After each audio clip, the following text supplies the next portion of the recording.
எல்லாருக்குமே ஒரு கியூரியாசிட்டி இருக்கும். அது மாதிரி கியூரியாசிட்டியால வந்த வீடியோ தான் அது. இப்போ ரீசென்ட்டா போயிட்டு இருக்கும்போது எதிர்க்க ஒரு பஸ் போயிட்டு இருந்தது. ஸோ அது பின்னாடி ஒரு அட்வர்டைஸ்மென்ட் இருந்தது. இது மாதிரி ஃபிக்ஸட் டெபாசிட்க்கு க்ளோஸ் டு 14% தராங்கன்னு சொல்லிட்டு. ஸோ பேங்க்ஸே 6% தான் கொடுக்கும்போது இந்த காலத்தில் 14% எப்படி பாசிபிலிட்டி இருக்கும்? ஸோ இது வந்து ஒரு கோஆப்பரேட்டிவ் சொசைட்டி. இது வந்து ப்ரிடாமினென்ட்லி எஸ்சிடிசி எம்ப்ளாயிஸ் இருக்காங்களே, அவங்களுக்காக ஸ்டார்ட் பண்ண கோஆப்பரேட்டிவ் சொசைட்டி. ஏர்லியர் அவங்களால மட்டும் தான் மெம்பர் ஆக முடியும்.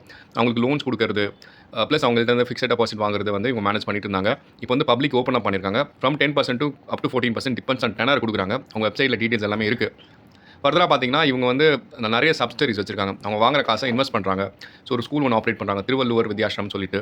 இது இல்லாமல் ரியல் எஸ்டேட் கம்பெனியுமே ஆப்ரேட் பண்ணிட்டு இருக்காங்க. நிறைய இடத்துல பார்த்தீங்கன்னா ப்ராஜெக்ட்ஸ் வந்து போட்டிருக்காங்க. இந்த ரியல் எஸ்டேட் கம்பெனி பற்றி பார்த்தீங்கன்னா ஓப்லாங் ரியாலிட்டிஸ் பிரைவேட் லிமிடெட். இவங்க வந்து நிறைய இடத்துல ப்ராஜெக்ட்ஸ் போட்டிருக்காங்க, இன்வெஸ்ட்மெண்ட் பண்ணியிருக்காங்க, லேண்ட், அப்பார்ட்மெண்ட்ஸ், அப்புறம் விலாஸ் மாதிரி கட்டி தராங்க. ஸோ அதுவும் இல்லாமல் இவங்க ஒரு ஹாஸ்பிட்டலும் ரன் பண்ணுறாங்க அண்ணா நகரில். ப்ளஸ் வந்து இவங்க வந்து ஒரு ஹெச்ஆர் சொல்யூஷன் கொடுத்துட்ருக்காங்க. ஸோ இது மாதிரி நிறைய சப்சிடிஸ் ரன் பண்ணுறாங்க. நம்ம இப்போ என்ன பார்க்க போகிறோம்னா, ஒரு ஃபிக்ஸட் டெபாசிட் மொபைலைஸ் பண்ணுற கம்பெனி, ஒரு சிட்டு கம்பெனி மாதிரி வச்சுக்கோங்களேன். இவங்க கம்ப்ளீட் NBFC கிடையாது. வெளியில் இருக்கவங்களுக்கு வந்து லோன்ஸ் கொடுக்கறதில்ல. வெறும் டிரான்ஸ்போர்ட் கார்பரேஷன் இருக்கவங்களுக்கு மட்டும் தான் லோன்ஸ் கொடுக்குறாங்க.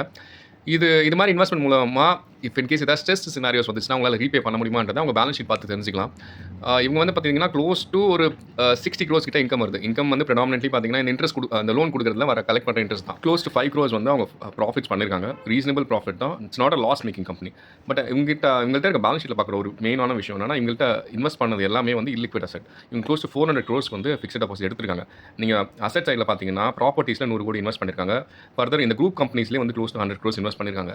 ஸோ இவங்க லோன் அதில் கொடுத்தது 242 crores. ரொம்ப இல்லிக்விடாக இருக்குது. ஏதாவது ஸ்ட்ரெஸ் சினாரியோஸில் இந்த கம்பெனி மேலே நம்பிக்கை போயிடுச்சுன்னா, ஸோ இவங்களால ஈஸியாக மொபைலைஸ் பண்ண முடியல. கேஷ் வந்து புக்கில் வெறும் 96 lakhs மட்டும் தான் இருக்குது. இன்னொரு சைடு பார்த்தீங்கன்னா அவங்க லோன் புக்குமே இருக்குது. ரெகுலராக 240 crores கிட்ட கலெக்ட் பண்ணிட்டு தான் இருப்பாங்க.